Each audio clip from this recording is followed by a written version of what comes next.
Hello, everybody. Welcome back to the Nibiru channel. It is October 13th, 2016, and yesterday I had the grand opportunity to be a guest on WSO with lead creator and Nibiru researcher Steve Olson. I'd like to take this opportunity to invite all of you to listen to this interview, and it was a fantastic interview.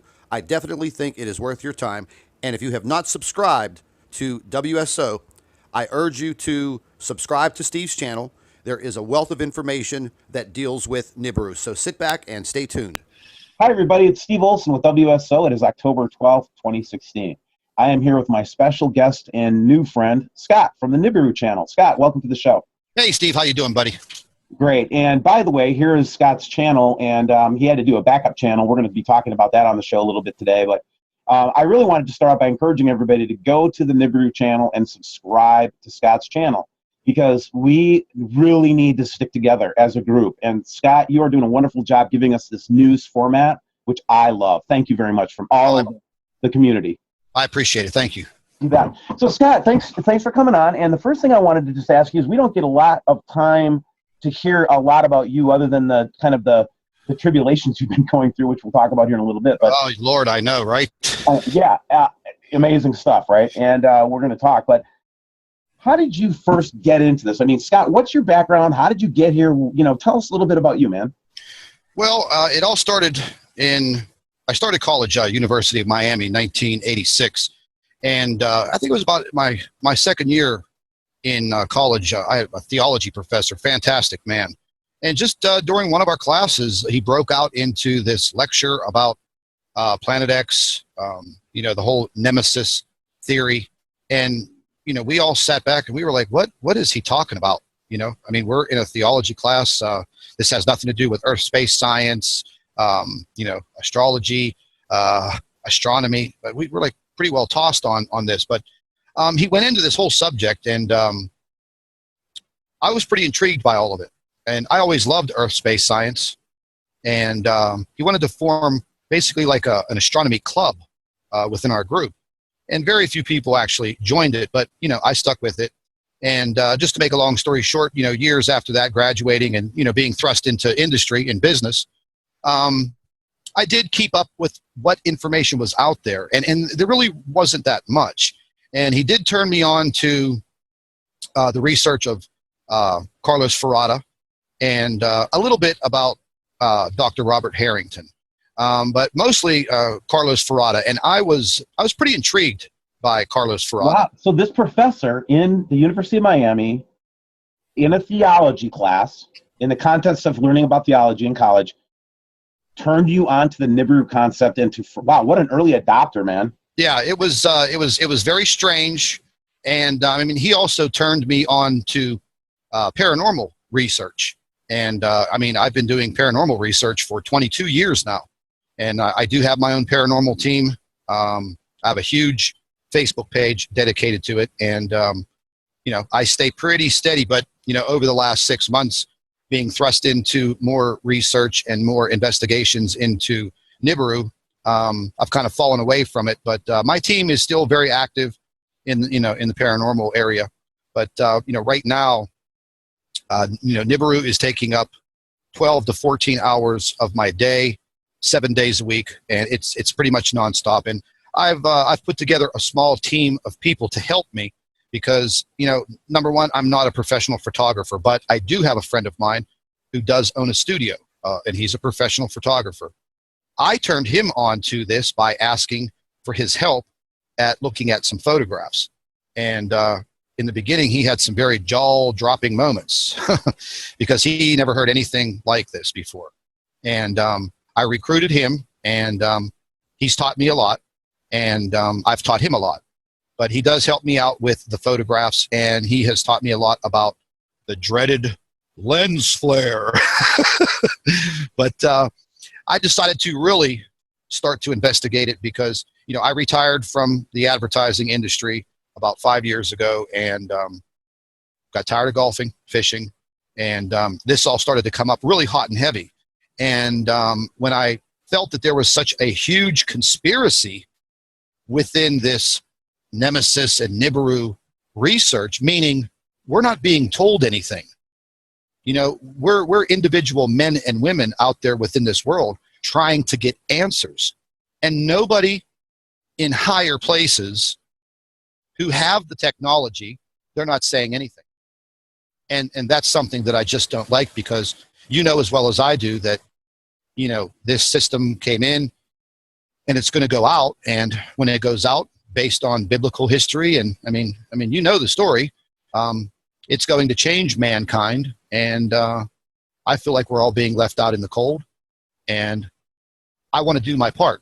And even though I can't help everybody, and I'm not going to be the world's savior, but if I can touch 10,000, 20,000, 50,000 lives, at least that message will get out there. And I always say to my subscribers and in the videos, knowledge is power. And it's the truth. The more knowledge that you have on any subject, the more powerful that you're going to be. So when things start to get pretty hairy, you may look back at one of my videos or one of your videos, or one of Matt Rogers' videos or Chris Potter's videos or Jeff P's videos, and you may say, wow, I remember right now what he said. And that may save a life. I mean, honestly, that's how deep it really goes. And we do all put a lot of time into this, and this has just now become a second job. I don't sleep. It's really like a passion, right? I mean, when you get to the level where where you are now, Scott, and where we are at WSO, where it becomes it's all consuming. Because look, we both hear this from our audience, that the first number one thing that you and I talked about, I think today, was how subscribers appreciate that people like you and I just stepping up and giving a credibility to this issue, because they felt like they were crazy and left alone. Absolutely. It's just like the people in the UFO community. Nobody wants to say, I saw a UFO, because you'll be ridiculed. The same thing applies in the paranormal area. Nobody wants to say, oh, I was touched by a ghost, a spirit, because you feel that you'll be ridiculed. And that shouldn't happen, because I truly believe, and I know that these things exist. I've seen many UFOs. I've photographed them. I've dealt with spirits. I've spoken to them. I mean, I know that sounds outrageous, but in 22 years of doing paranormal research and helping people, the spirit world has reached out and touched me several times. No, and I can give people an example. I mean, this is what's so funny about it is, while everybody knows where I come from. So, but the point is that yes, I definitely acknowledge paranormal activity. I definitely have been an investigator in these things. I've been a demonologist and things like that. So I've seen and heard things that people. I don't even tell the story, Scott, because people just won't believe it. Yeah, they look at you like you're nuts. Right, and I just don't tell the story, so I totally get it. But when I felt like the resistance coming into this, plowing into this area of research was, I've never done it. I've never seen a greater set of barriers put up in front of me in my whole life. What have you experienced? Oh my God, are you serious? It's Jersey barriers, man. It's concrete block walls. Everywhere you go, the odds are against you. It doesn't matter how smart you are. Doesn't matter where you come from. You are going to find major resistance almost immediately. And, when I first started my YouTube channel, I was kind of hesitant about doing it.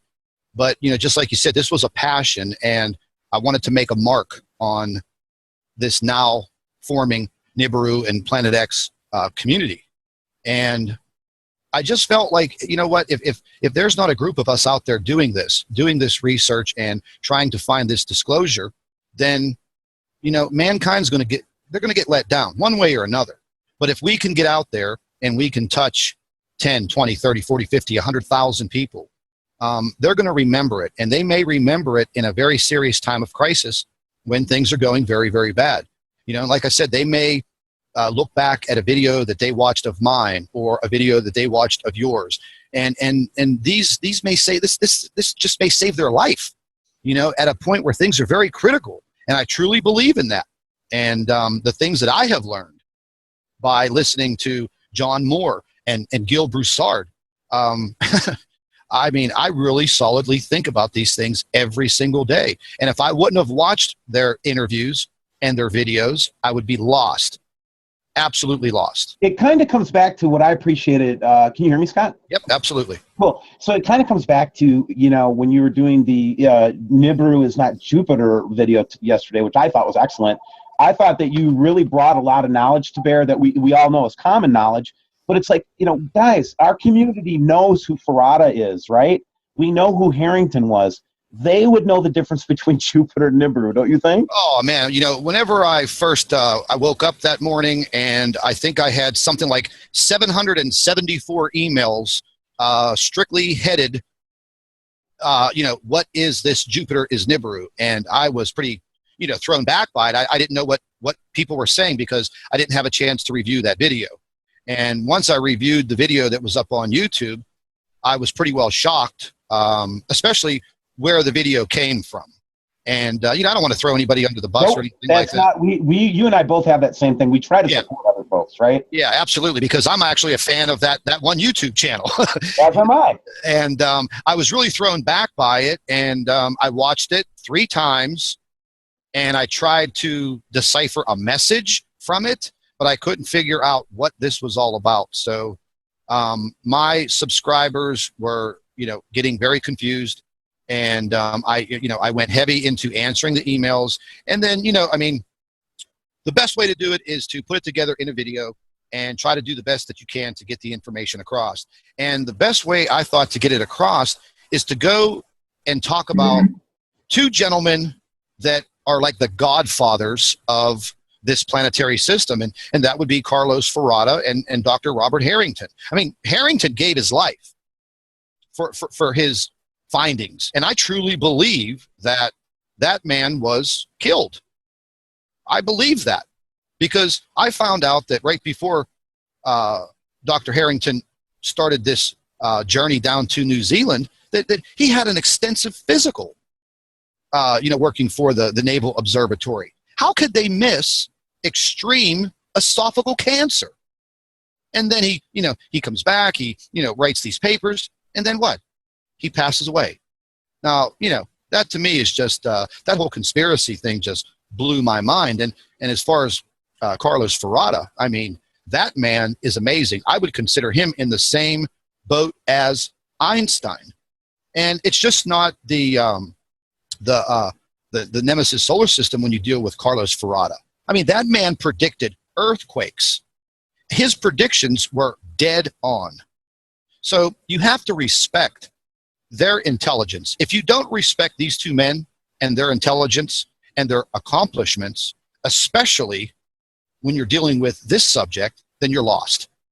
You don't have any respect for anybody.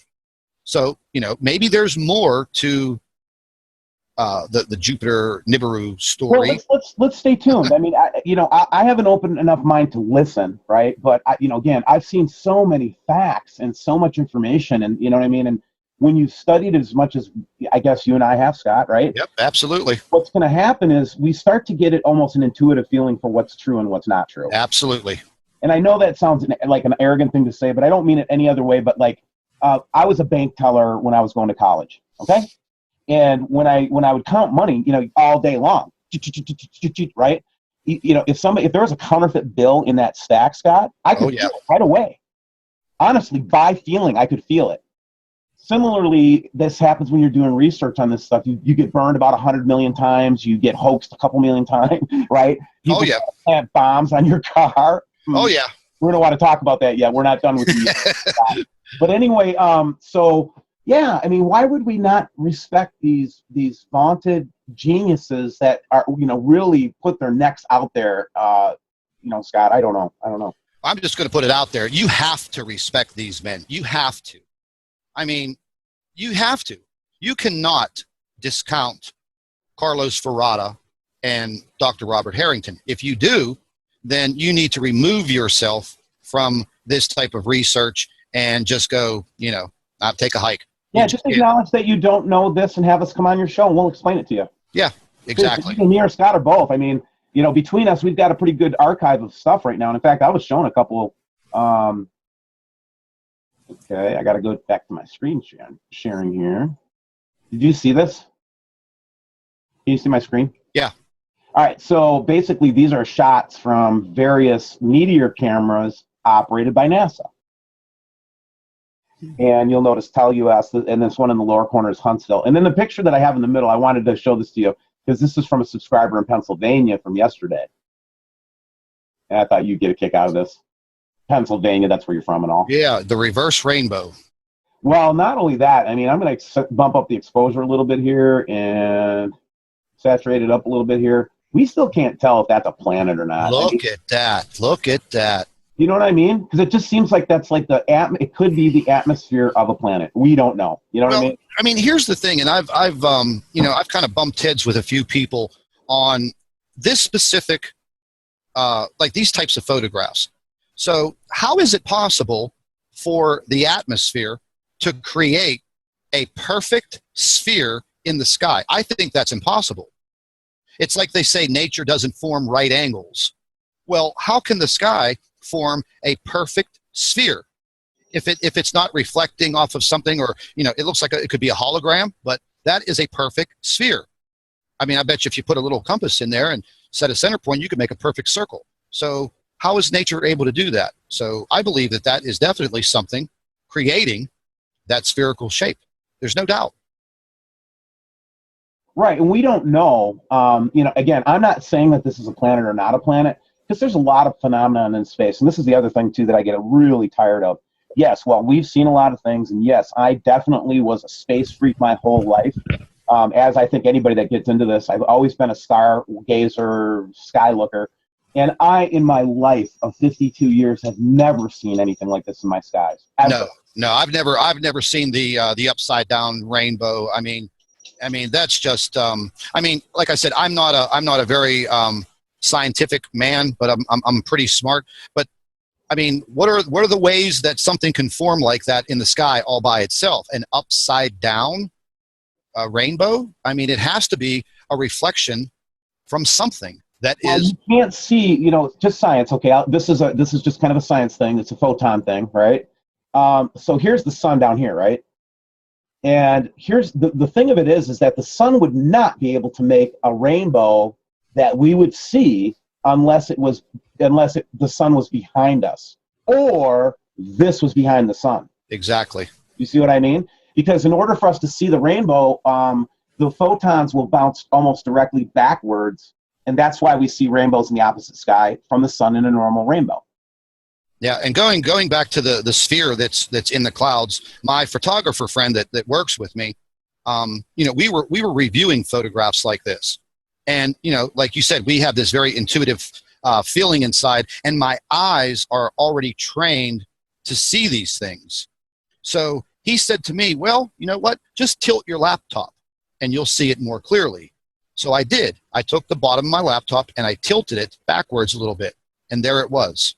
I didn't have to highlight it. I didn't have to change contrast colors. All I did was tilted the computer back and bingo, there it was. Now, that's kind of hard to do with a personal PC at home, but with a laptop, I just tilted it right now looking at your photograph, and that sphere is so prominent, it's not being made by Mother Nature. I'm sorry. Well, again, this is where I was going to come down on this is just a little bit. It's like we really don't know a lot about space, and we think we do. We beefed ourselves up to believe arrogantly that we know something about celestial, objects and stuff. And I do believe astronomy has given us a lot of insight and knowledge. But in terms of composition, proximity, what happens when this happens? Is this the result of a large supernova somewhere? I mean, all those kinds of things, we're really pretty clueless. Yeah, I mean, I've looked at these photographs of these upside down rainbows, as I call them, and I mean, again, I could not figure it out other than something's making that reflection, a solid body of some kind that's very large. Right.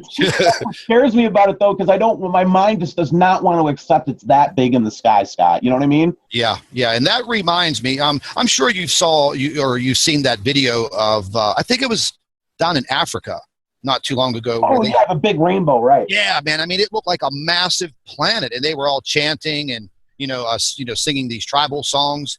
And I watched that 10 times. And and I'm 48 years old, and in my 48 years old, I've seen plenty of rainbows. I've seen plenty of freaky things in the sky, but nothing ever like that. And I would like an explanation on that, and I haven't gotten one. That was amazing. It was amazing, right? Right. So I'm going to put up, these are the pictures, and one of the things I wanted to show in these pictures, because I thought you'd appreciate this, is this is Huntsville, this is those NASA cameras I was talking about. They themselves captured a large object in their frame. Look at that. Yeah, right there. And then I'm not touching this up at all. And then up here, look at this. This is that kind of shield thing that we've been observing. It seems to be either a refraction or a direct photograph of that phenomenon as well. Yeah, most definitely. So one of the things that brings up is there artificial intelligence or not artificial, ET type intelligence, aliens involved? And that's what's been scrambling my brain. Let's just say my brain's getting scrambled pretty hard about the whole thing. But the point about, is there extraterrestrial intelligence involved in this, event is just, it's mind boggling. What do you think? I'm moving towards something in almost like a different dimension. Because I've seen hundreds of these translucent spheres, but they're translucent, but they have detail. So I showed some of these translucent spheres to my friend that's a professional photographer, and he was stumped. And I asked him, I said, listen, Bob, tell me, is that a lens flare? Is that an anomaly coming from the camera? Do you think that would be something, atmospheric? He said, Scott, I'm sorry, but I've never seen anything like that. And he's been a photographer for 25 years. And I have to respect his intelligence and his opinion. So I used to take a lot of my paranormal photographs to him. And, a lot of them dealt with the orbs and things of that nature. And I took some photographs of some orbs to him, and we analyzed these orbs under a microscope, I guess a photography type microscope. And they basically looked like a cell, like a human skin cell. When we magnified them, they almost looked like they had, like some kind of plasma in them. And when I started to see these types of photographs, that kind of reminded me of the paranormal type of orbs, which are, in the fourth dimension, the fifth dimension, the sixth, the seventh. And I truly believe in the interdimension theories. And when I'm seeing those photographs, that is what I am thinking, because I have seen large, massive, translucent orbs that cannot be lens flare. They cannot be photographic anomalies because, number one, the camera's pointed to the left, but this anomaly is in the upper right. And there's no light in the upper right. So how's that possible? But it's there. It is there faintly. And, these translucent orbs, I wish I had the answer, because I'm losing sleep over them, because I'm starting to see them more and more in the photographs that are being sent to me from all over the world. I get about 2,000 emails a day, and that is no lie. And I am seeing these translucent orbs. I am one person on this earth that can validate the volume of email that you get, because I see the same thing. Mm-hmm. Oh, yeah. And then just recently, I had to apologize to a lot of my subscribers because I forgot all about my spam box. And I don't know how I ended up with, 3,000 emails in my spam box from the beginning of August.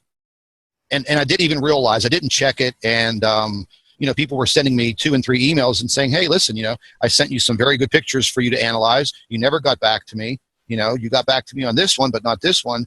And then we just so happened to check that spam box, and wow, was there a wealth of information in there. Well, they mess with us quite a bit. And again, this is something that Scott and I will tell you, having grown channels in this environment, is that it's like emails don't get to us. Our emails don't reach other people. Phone calls don't go through. Cell phones are zapped out. Computers are zapped out. It's this whole litany of things. And trust me, Scott's a personable guy. I'm a personable guy. We would never intentionally ignore any of you guys, ever. That's never going to be our intention. The second thing you'll notice, too, and I want to just kind of put this out here, watch out for imposters on us. because there's a lot of people that are pretending to be Scott or I on comment sections. And, just be careful. I would never say anything mean or hurtful, other than if I see a really bad troll, I might tell them to eat TP or just pick on them a little bit. But that's it. That you never see me like smash somebody's channel or anything like that. No. Oh, they've done it to me. I mean, I had to change my logo for my YouTube channel a couple of weeks ago, and because they copied my logo of my YouTube channel, they created another YouTube channel and Google Plus account, and then they were literally going into every single one of my videos and harassing the people responding in the comments section with absolutely filthy comments. And, I started to get a few emails back saying, hey, I really didn't appreciate that comment that you made about my wife. And I'm like, what? What are you talking about? Yeah. And then that's how I went back and I found it. And it took me a little while because I get 1,600 to 2,000 comments under my videos because of the trolls. And I found the comment, and there was my logo, and there was my YouTube channel name. Now, I reported it to YouTube, and 2 days later, they sent me an email back, and they said that they felt that it did not fall under their identity theft or imposter policy. How is that possible? It was my exact YouTube station name. And then they used my real name. And then they put Scott Sion Dickhead, and then made a YouTube channel, and then started, commenting on the videos. And I went to YouTube about that. They sent me the same form letter back. Sorry, Scott. Scott. Yeah. Oh, I thought I lost you. All right. All right. So up to and including threats on our lives, Scott, what just happened? I mean, you definitely are a emotional, passionate guy. You told us the story a little bit, and you've been sharing, but somebody tried to kill you, man. Oh yeah, there's no doubt. Saturday night, about 1:30 in the morning. I'm not going to get into too much detail because it's definitely a very serious ongoing case, but very nice neighbor of mine that lives across the alleyway noticed that there were two people lurking in the alley while he was letting his dog out, and the dog was barking, and he was trying to shut the dog up because it was 1:30 in the morning. But then he saw these two individuals. One was laying underneath the rear of my car like a mechanic, and the other one was kind of standing in the middle of the alley like a lookout.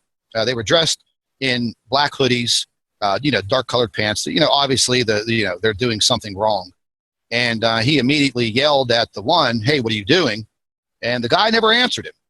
So he came out of his gate. And when he came out of the gate, the one that was under the vehicle immediately got out from underneath the vehicle, and they both jumped him. And Joe is 66 or 67 years old, ex-steel mill worker, but he's in fantastic shape. Well, they put him in a chokehold, and, they ended up going down to the ground, and he ended up pinning one of them. But it just so happened that a few guys leaving a social club, right up the street from me, saw what was going on. They intervened. Thank God they did. And make a long story short, when the police got involved and this and that, they ended up finding a pipe bomb that was right on the inside of my rear tire, wire sticking out of it, and they had cut the wiring harness that goes up underneath my rear wheel well, and I guess it led to my tail lights, because I had to have that repaired because my tail lights wouldn't work, and I have a brand new car, so But I guess they were trying to wire this pipe bomb to my gas tank, and whenever I would maybe like hit the brakes or turn the lights on, it would detonate the pipe bomb, therefore blowing my gas tank up. And got a phone call yesterday, and the day before, and this device was dissected, and it was filled with gunpowder, which is traceable, and it was also filled with double-aught buckshot large shotgun pellets, and that definitely would have pierced my gas tank. It would have ignited the gunpowder, and it was probably enough to flip my car upside down. And that would have definitely killed me.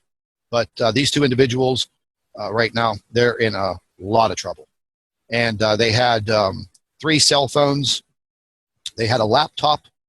that was in their possession in their vehicle, which was found down the block. My YouTube channel was live on the laptop, and they had 3 identities between the 2 of them. One of them was from one of them was from Louisville, Kentucky. The other one was from Maryland. They were both about the same age. I think the officer said 25, 26 years old. So they're in a lot of trouble. They may not see the light of day for quite a while. Well, thank God your neighbor, you have a good neighborhood. You have good connections with local authorities. I mean, here again, Scott. I mean, I want to make a point to our subscribers, both our subscribers, because I got to hear about your background a little bit today. And just let me tell you guys, Scott and I are not the wallflower, kids from high school. We are the ones who have relationships with the sheriff, who have relationships with local law enforcement, who have friends in the local. I'd like to thank all of our Nibiru watchers. You guys do a fantastic job. Would also like to thank you for your loyal subscribership. You can continue to email your photographs and your video to NibiruPlanetX2016@gmail.com. And don't forget to share our videos with your friends and family members on Facebook.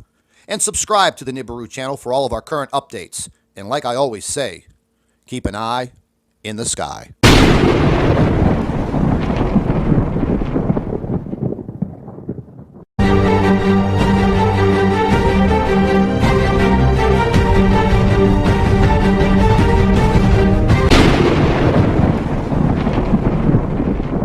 Hello, everybody. Welcome back to the Nibiru channel. It is October 13th, 2016, and yesterday I had the grand opportunity to be a guest on WSO with lead creator and Nibiru researcher Steve Olson. I'd like to take this opportunity to invite all of you to listen to this interview, and it was a fantastic interview. I definitely think it is worth your time, and if you have not subscribed to WSO, I urge you to subscribe to Steve's channel. There is a wealth of information that deals with Nibiru, so sit back and stay tuned. Hi, everybody. It's Steve Olson with WSO. It is October 12th, 2016. I am here with my special guest and new friend, Scott, from the Nibiru channel. Scott, welcome to the show. Hey, Steve. How you doing, buddy? Great. And by the way, here is Scott's channel, and he had to do a backup channel. We're going to be talking about that on the show a little bit today, but I really wanted to start out by encouraging everybody to go to the Nibiru channel and subscribe to Scott's channel, because we really need to stick together as a group. And Scott, you are doing a wonderful job giving us this news format, which I love. Thank you very much from all of the community. I appreciate it. Thank you. You bet. So Scott, thanks for coming on. And the first thing I wanted to just ask you is, we don't get a lot of time to hear a lot about you other than the kind of the tribulations you've been going through, which we'll talk about here in a little bit. But oh, Lord, I know, right? Amazing stuff, right? And we're going to talk, but how did you first get into this? I mean, Scott, what's your background? How did you get here? Tell us a little bit about you, man. Well, it all started I started college, University of Miami, 1986. And I think it was about my second year in college. I had a theology professor, fantastic man. And just during one of our classes, he broke out into this lecture about Planet X, the whole nemesis theory. And we all sat back and we were like, what is he talking about? I mean, we're in a theology class. This has nothing to do with earth space science, astrology, astronomy. But we were like pretty well tossed on this. But he went into this whole subject, and I was pretty intrigued by all of it. And I always loved earth space science. And he wanted to form basically like an astronomy club within our group.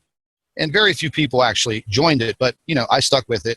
And just to make a long story short, years after that, graduating and being thrust into industry and business, I did keep up with what information was out there, and there really wasn't that much.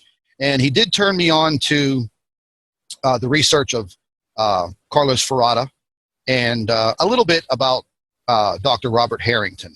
But mostly Carlos Ferrata, and I was pretty intrigued by Carlos Ferrata. Wow. So this professor in the University of Miami, in a theology class, in the context of learning about theology in college, turned you on to the Nibiru concept.